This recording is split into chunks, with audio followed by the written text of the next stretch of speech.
Ben used to live in Edmonton. Tell us exactly what that was like during the Stanley Cup final. Well, we've been so fortunate as fans and as alumni to watch a phenomenal team now 2 years in a row. It's heartbreaking to come so close and to try to break the Canadian Cup drought, but you know, uh, talking to family and friends around, I mean, the city's buzzing every time the Oilers make the playoffs, and the pictures and the audio from inside the rink don't even do it justice. It's such an amazing place to watch playoff hockey. How many Stu Skinner's questions do you get? I get a fair amount. I get a lot of people who are offering to be my agent, which I don't think they've seen me step on a scale. So, but no, honestly, like the goaltending in Edmonton It's not that bad, is it? it's a hot topic, but I mean, you make the Stanley Cup final 2 years in a row. Stu Skinner is still young, right? Like that's the other thing we keep in mind. And Calvin Pickard did an amazing job this year. Drug them through the first round and halfway through the second.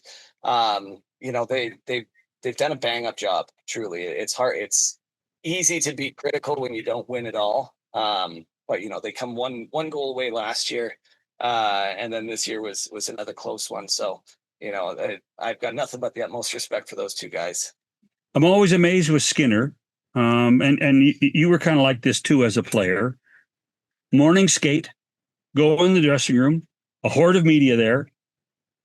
Stu Skinner stands there and talks to everybody. There isn't 1 ounce of I've got to stay focused. I'm gonna do what I normally do. Um, but I would suspect that his demeanor is one of his success stories. For sure. Absolutely. Is how do you manage that as a goaltender? Well, I think it speaks to his level of maturity for how young he is. Actually, he's only a handful of years into his career. It took me longer to realize that like at the end of the day, nothing really matters before the game starts. That doesn't mean you don't prepare. It doesn't mean you don't have your routines. But maturity a lot of time is the experience of knowing what matters and what doesn't.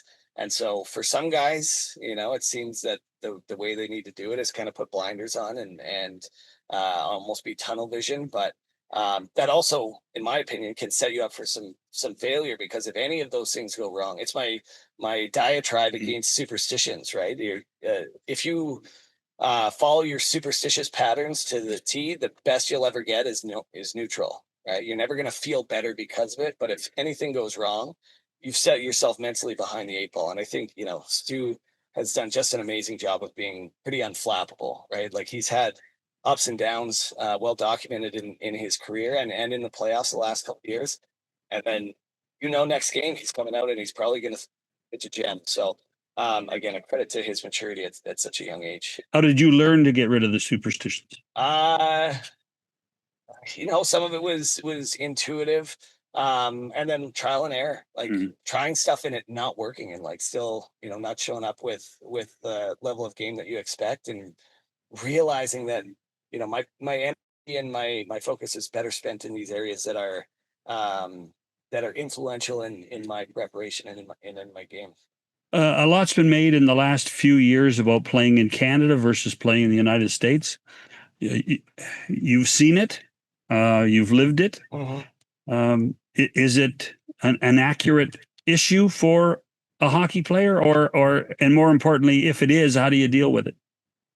It's it's interesting because it's a very personal question, I would say. Like I loved my time in Toronto. No, probably no bigger microscope than the Toronto sports media landscape, especially as a hockey player. Comparable to the Yankees or the Lakers in these other sports, or the Cowboys in Dallas. Um, but you hear guys talk often about wanting to play meaningful games, wanting to play in front of people that care. And so you have these big markets where you either have people that really care and are really invested, and with that comes notoriety. Going out for dinner and you're going to get asked for autographs, and you're going to have media and a spotlight and some criticism on you. But that often elevates guys who thrive in that, and the guys who don't thrive in it, who want to be under the radar, outside those microscopes. they tend to be the ones who opt for the Dallases Mhm. and the Utahs and the Nashvilles of the league. So probably a very personal question from guy to guy, but yeah, it's I always enjoyed my time in the big markets. But even in the room, though, there would be discussion about what it was like to play in Canada versus the U.S. I don't know. I'm trying to think back. Most of the time, we're not necessarily having those existential conversations. Probably more so during the summer, during as it gets close to contract time and free Right. agency and stuff like that. Or you're talking about specific markets, how great it is to play in Denver and what a fun city and blah blah blah. Sure. You know, those types of things, but less so that nationalistic kind of lens on it.